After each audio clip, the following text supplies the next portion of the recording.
Hey guys, how you doing? Hope you're doing okay. Going to read through the full article. There's a link in the description. Going to make a whole batch of videos today, so perhaps check out a couple of others. Now, Breitbart publish fairly regularly, not quite every week, but most weeks or quite often. They do a little bit of a report on the progress of Lori Lightfoot's Chicago in regards to shootings over the course of a weekend, typically from Friday through to Sunday morning in this case. And as we can see in the headline, at least 35 people have been shot from Friday into Sunday morning across Mayor Lori Lightfoot's Chicago. I believe she's running for re-election because she's doing such a wonderful job. At least 35 people were shot, 5 of them fatally, 5 dead.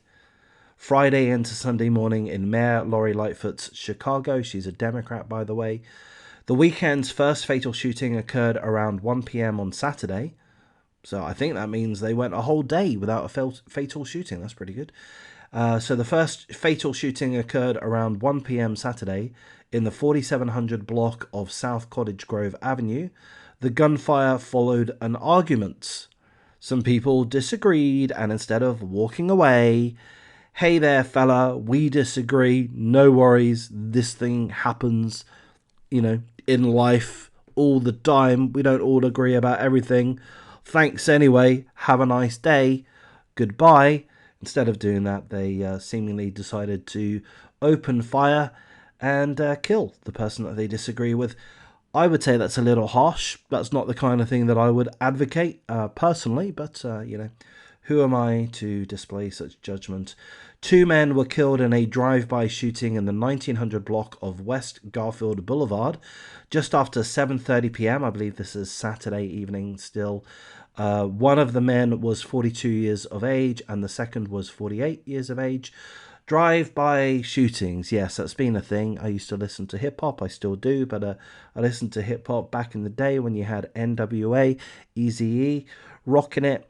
We used to watch Boys in the Hood, and, drive-bys were a thing back then. When is that? Is that the mid-80s? Mid to late 80s? Yeah, mid to late 80s.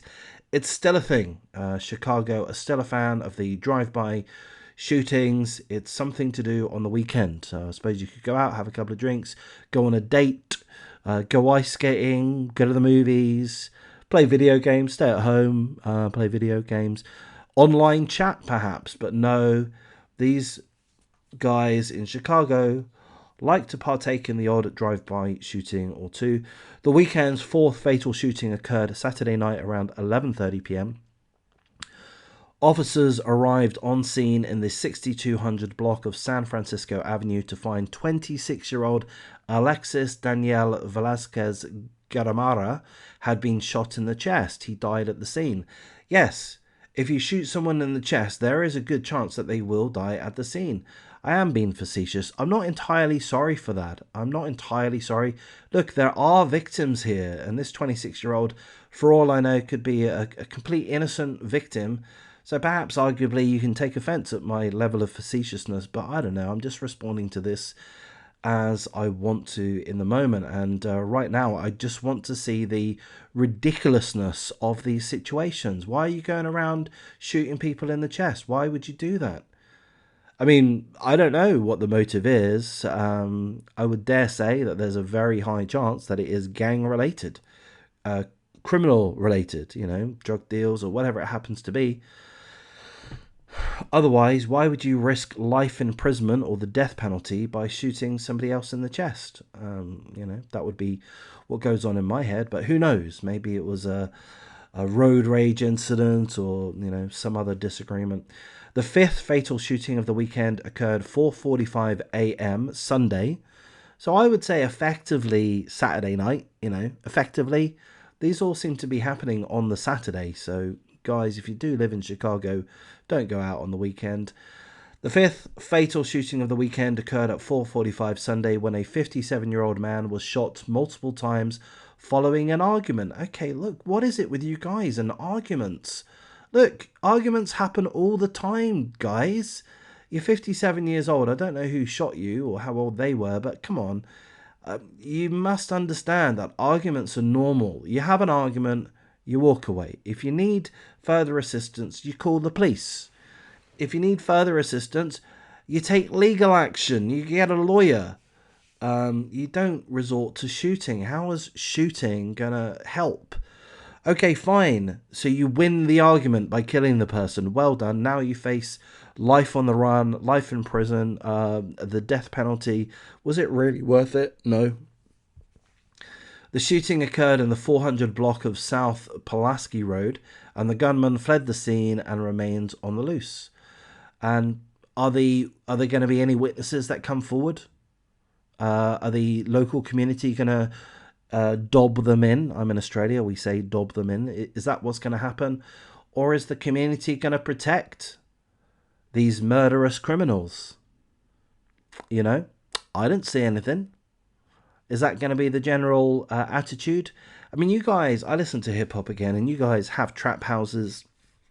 You have all kinds of gang activity. I don't just know this because of the music I listen to and the videos that I watch, but because of these articles that I read. You know, because most weekends in Chicago, you're having 20 plus people being shot. Clearly, there's gang activity occurring in Chicago and other cities. Look, we know this is a thing, and so why aren't the police able to clamp down? You know, why can't they clamp down on these issues? And I think at least one reason, I'm going to suggest it's a major reason, but I am guessing, I really don't know. But my guess is that a major reason is because the community protects the criminals.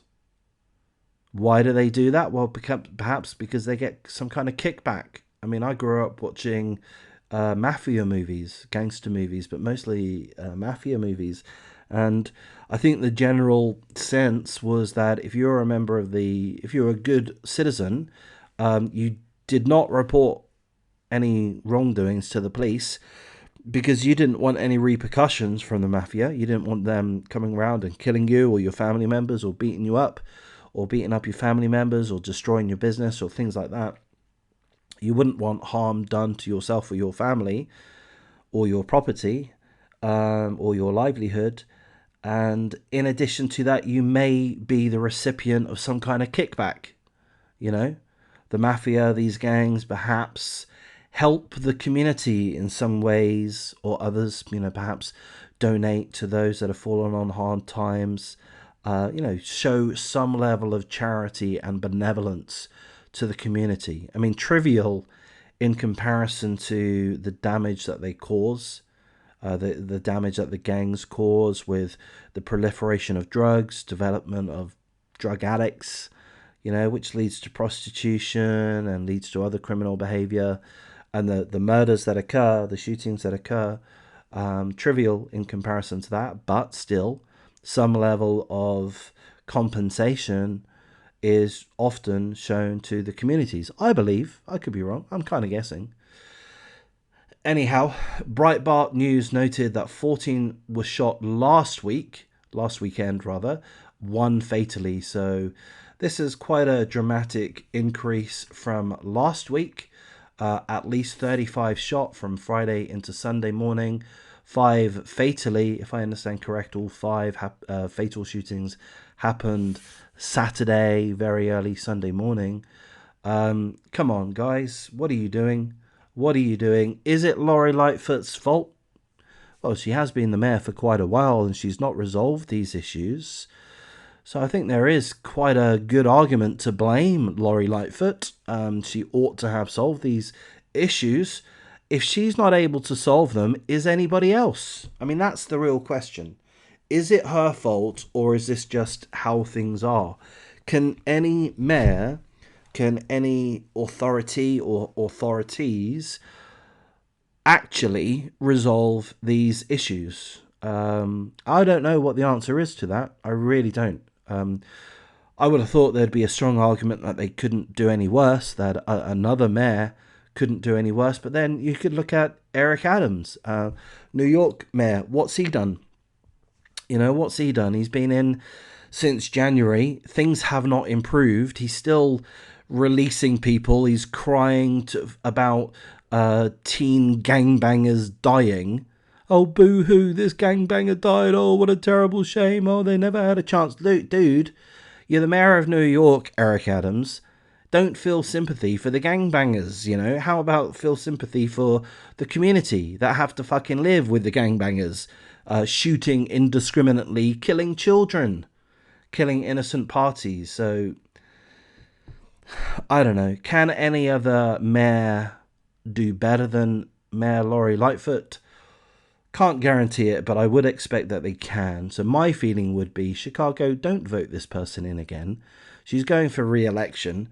Do you want the same to continue? I mean, that's the first sign of insanity, isn't it? If you do the same thing but expect a different outcome, that's a sign of insanity. So if you re-elect the same person, Mayor Lori Lightfoot, can you really expect any further improvements? I don't think so. So does that mean that a new mayor is going to radically improve things? No, not necessarily, but you might as well give someone else a try, you know, especially if they do present some kind of strategy which seems reasonable, which seems like it might possibly work. So when you are going through your election process, throw some scrutiny at your prospective mayors in regards to the issue of crime, as well as other issues, of course, but this is a pretty major issue. Scrutinize the prospective mayors, the candidates. Scrutinize them. What have they got to say about the subject? What are their plans? Don't just let them say a few tidbits and leave it at that. You know, scrutinize them. Well, how are you going to fund this?